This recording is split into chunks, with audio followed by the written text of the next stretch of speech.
Hi folks and welcome to AT-Lab.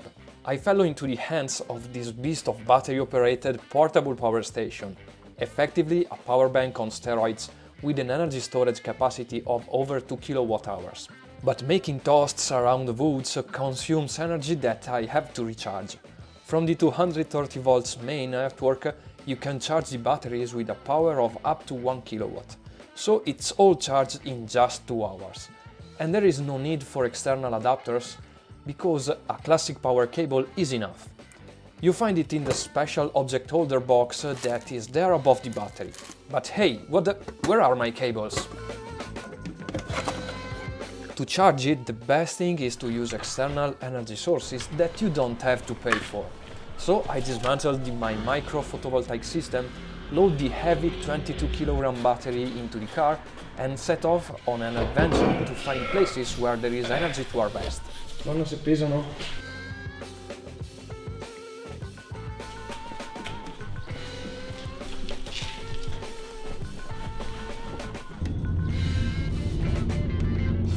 I stop on the street to take a break and to capture the energy of a few rays of sunshine.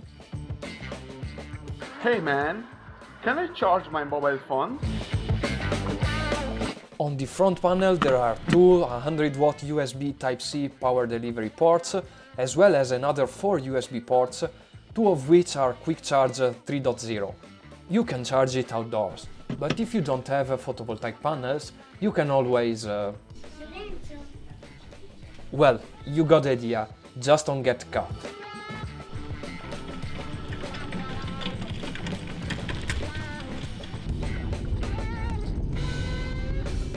Once at my destination, I start preparing everything necessary to do some more demanding tests for this portable power station. Connected the panels, as long as there is sun, you can charge the batteries. Meanwhile, I set the stage for my Tesla coil. Questo rientra nel video. As Murphy's Law is around the corner, with the shocks of transport, a cable of my circuit has become loose. And it is not the first time. Tools and soldering iron in hands, I fix everything with little effort and wait for the sun to go down before turning everything on. On this power station model, there's also an LED that gives me light for the last checks before the show, where the lights will turn on by themselves.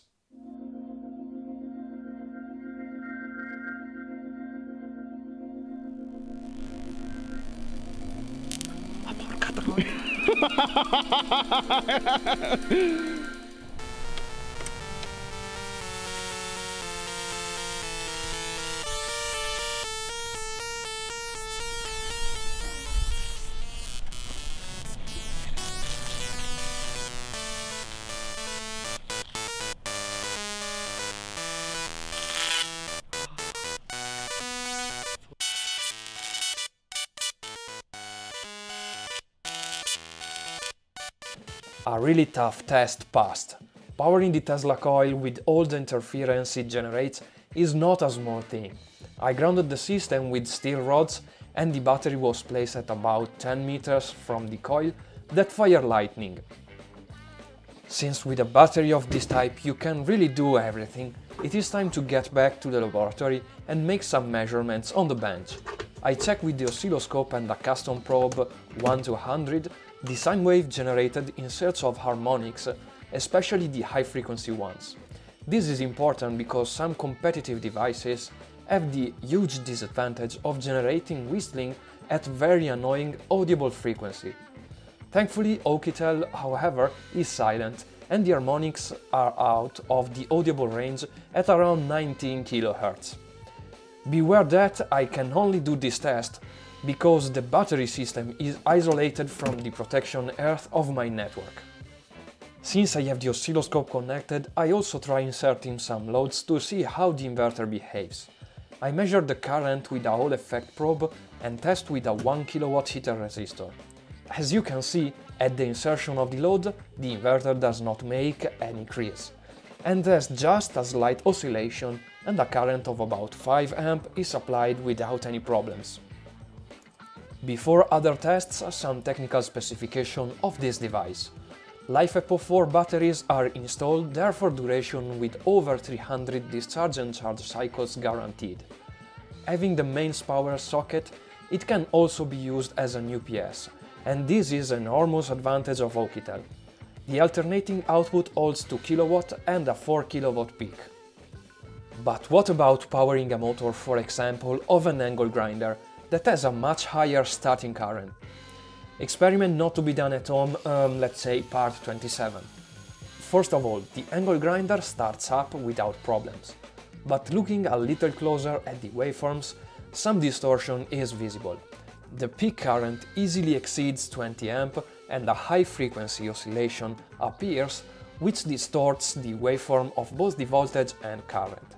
Looking closely, this is the classic intervention of an overcurrent protection, which has the precise purpose of limiting the current within a certain safe limit, and therefore, when it intervenes, you can see the current going down. Last test, a short circuit. With a switch I close directly on the inverter output. I always measure the voltage and current, and this time the values jump to the sky. The current exceeds 100 A peak, then is limited for 5 cycles to 25 A before deactivating the inverter output. The voltage, due to the effect of the short circuit, goes practically to zero, and as it can be seen, also in this case the overcurrent protection intervenes, which generates the high frequency oscillation. In any case, the system holds up, and must be switched off and on again to reset it. What I can say, many tests passed without problems. If you liked this video, both from the technical point of view and funny shots, let me know in the comment or with a like here below. I also invite you to join the ATLab channel by subscribing and tilt the notification bell, and see you next time!